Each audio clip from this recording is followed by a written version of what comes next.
Hi kids, today's session is called Bring Your Character to Life. I hope you have your materials ready. So let's begin. You need a sheet of paper to start and a pencil. So, first, let's draw a table. So, to draw a table, we're going to draw an oval which is horizontally placed, and then this is a tablecloth. So it's I'm drawing two lines on either side of the oval and like a curvy line which is going to be the cloth flowing off the table. So the character we'll be working on is a cute canary bird, but it's not just a cute canary bird, it's a bird fortune teller.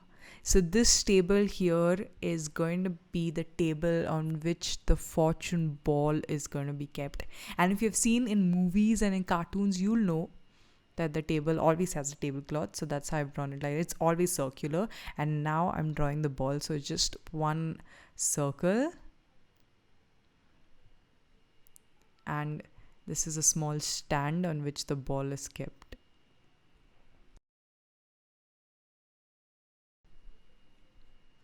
So that's the stand on which the ball is kept, and I'm gonna draw a little more details in the ball to make it sparkle. So the ball is made of crystal, so it's definitely going to have these light reflections, which I'm going to draw. And we want the ball to appear like it has magic, so I'm going to draw like this flare or this fiery effect around the ball, because our canary, a cute yellow bird fortune teller, is not cute anymore.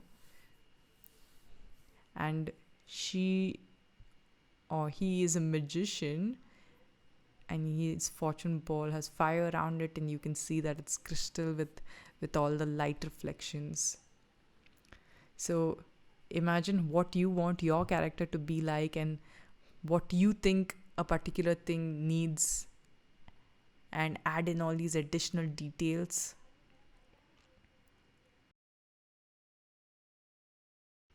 So birds are pretty short, so I'm gonna draw a really tall stool to give the character, a powerful feeling. Because if the character was smaller than the table, it wouldn't feel powerful, it wouldn't appear powerful. So to give it a powerful uh, appearance, I'm gonna place a really tall stool. So it's very simple to draw the stool. One horizontal line, three vertical lines. Remember that the one in the middle has to be shorter because it's behind.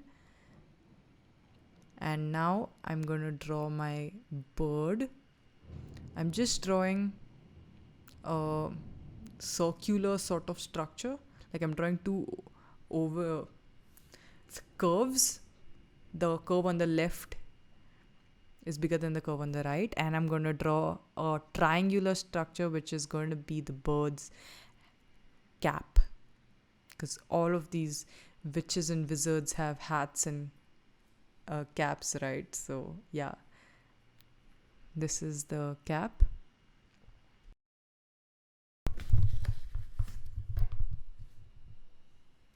So I'm going to draw a wing, and a wing is just a slanting line and three uh, scallops or curves at the bottom, and two tiny feet. These are chicken feet on either side. It's an acute angle triangle with some curvy squiggles in between. I'm going to draw two dots for the eyes and a nose or a beak. And finally, the bird is wearing a cape. So those lines are the cape, uh, rope of the cape being tied in front of the bird. And this is the cloth being draped. So it was just a simple bird, but we gave it a cloth draped around its body. We gave it a cap, and we made the cute bird into a powerful, magical wizard, witch, like a magical creature. It was just a cute yellow bird, and I mean, yellow, it's not yet colored yellow, but yeah, it's going to be a cute yellow bird. But we placed it on a high stool to give it the mighty, powerful look. We gave it clothes to suit its personality, and in its hand, we even gave it a wand. So it's time to start coloring this new character of ours. And as I kept saying that it was a yellow bird, let me just color the bird yellow.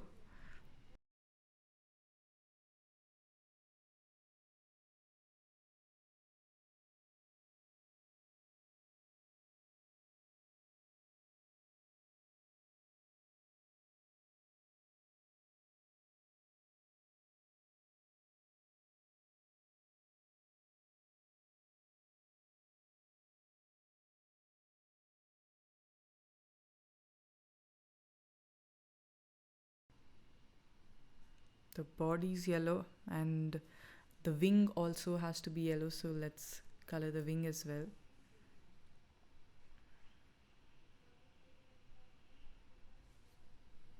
I'm using pencil colors.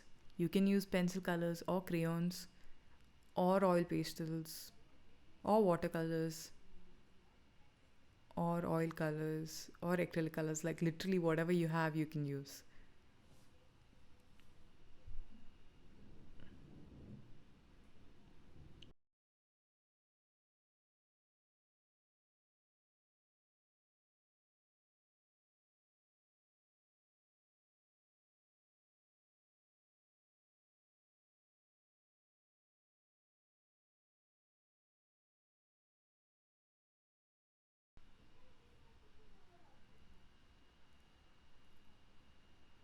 So next I'm going to use this goldenish shade or a slightly darker yellow to shade only the edges towards the outline for a bit of shading. You can use a little bit of orange also if you want instead of this golden color.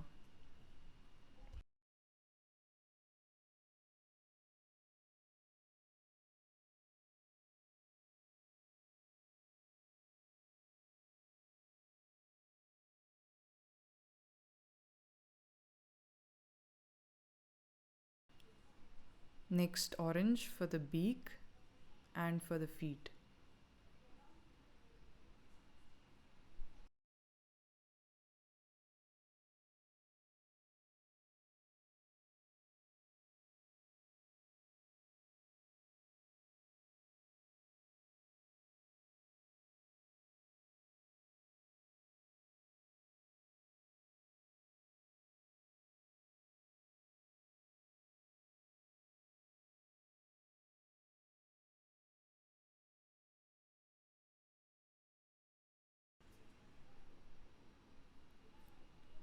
So I'm going to use brown to indicate wood.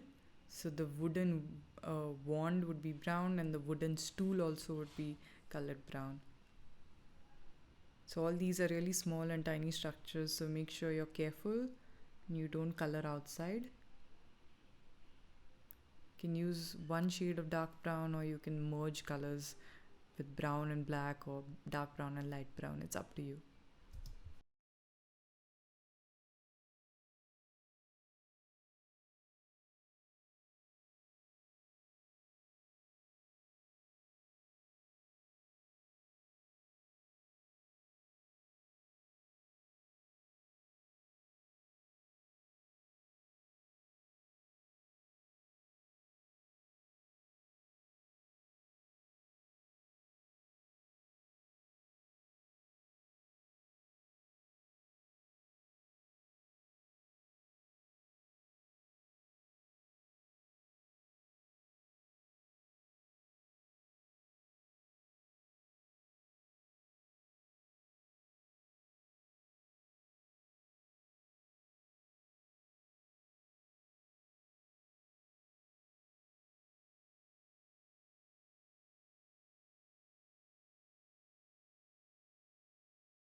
The high tri stool has been colored with brown, looks amazing, and we will use purple to color the hat.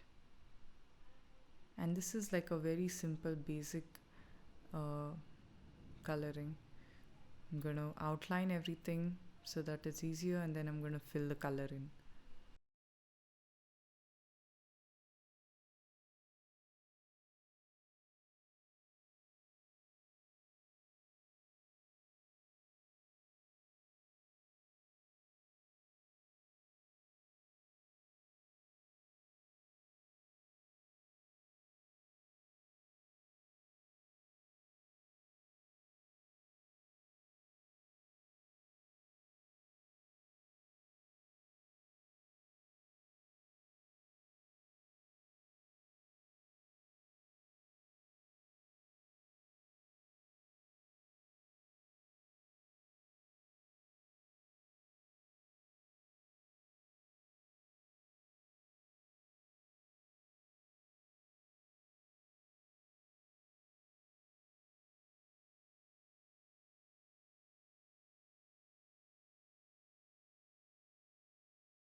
I'm gonna use a dark blue for a little bit of detailing where I'm kind of drawing horizontal lines on either side of the edge of the cap, just for a little bit of detailing so that it doesn't look too boring. But you can choose not to do it if you don't like it, or you can choose to mix in a different color as well.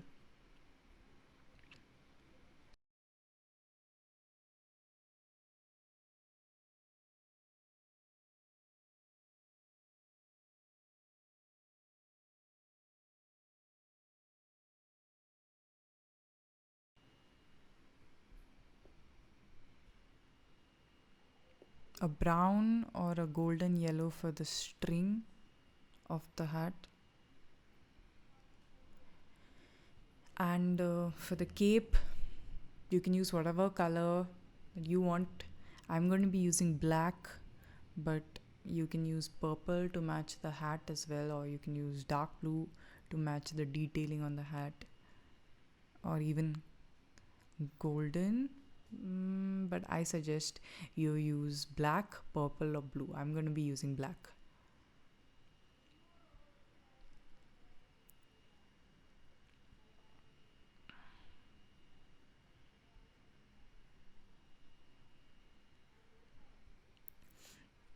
So, what we'll do is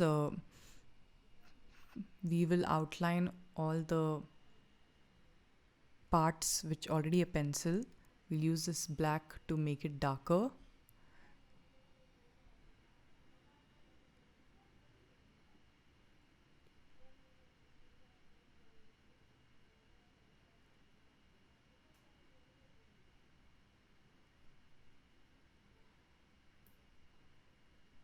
And then I'm going to be filling the entire thing in with a slightly lighter shade, like not by pressing the pencil too hard.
the other side of the cape as well. And I would say that the character is almost complete. Just little more of the cape is left.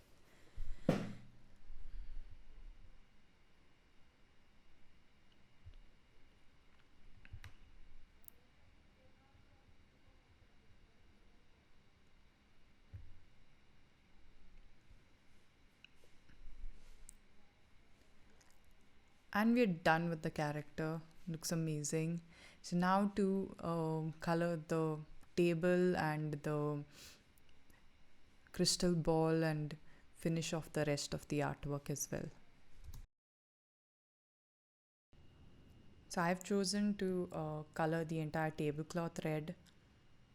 You can also do that if you want, or pick up a color that you like. But I'm going to go ahead and sketch the entire thing red.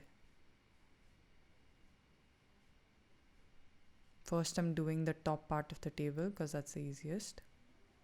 And then I will do the folds, the drapes.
The top part of the table is done, and I'm going to first outline the entire tablecloth, like the part that's draped falling down.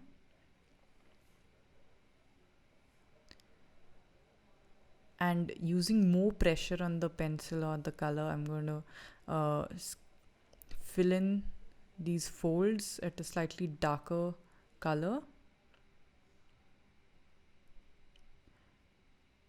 And the remaining part of the tablecloth, I'm going to use a little less pressure and put it at a slightly lighter shade.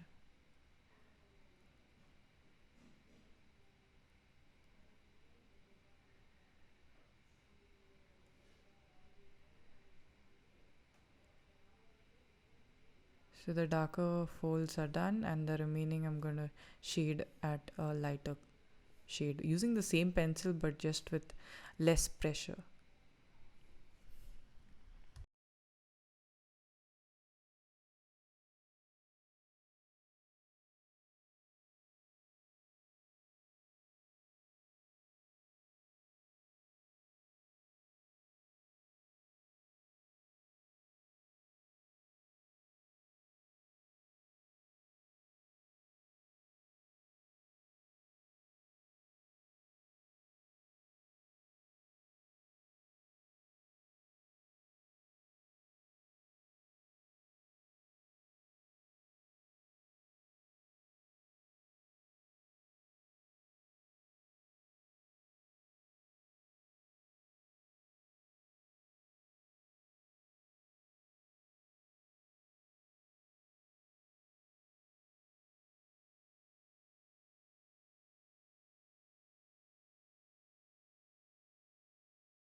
And the tablecloth is done.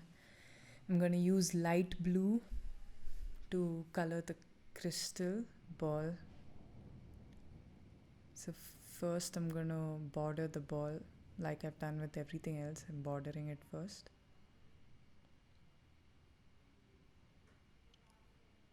I'm making sure not that I don't color over that shining part of it, those structures that I've drawn to indicate the shine.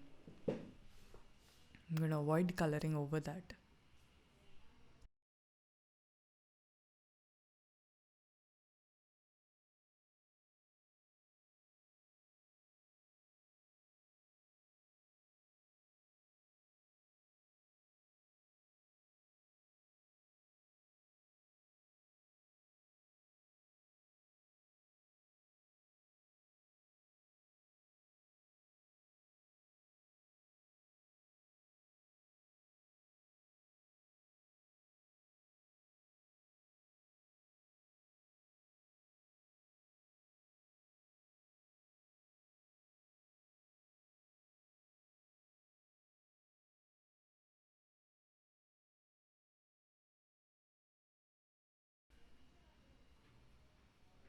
And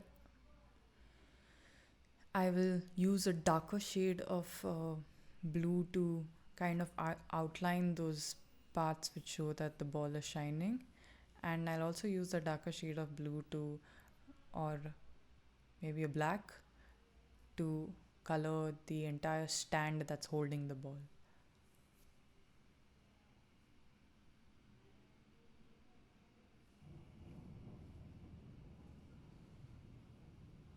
Blue or black would work pretty well.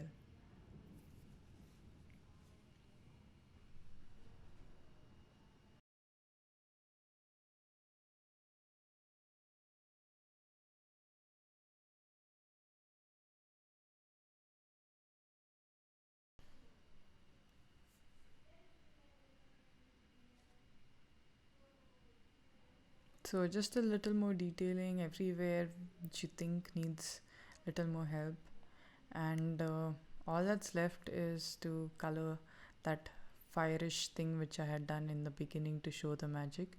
So I'm going to use this golden brown color and create some sparks on the top of the wand, and I'm going to just use it and color the that fiery sparks as well.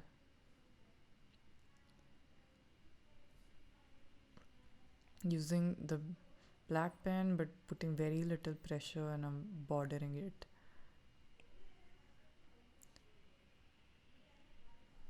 I hope you had an amazing time with this class, which is called Bring Your Character to Life. And I hope it's given you some ideas and thoughts on how to bring a character to life, and you continue doing it too. Until next time, bye bye. Have a nice day.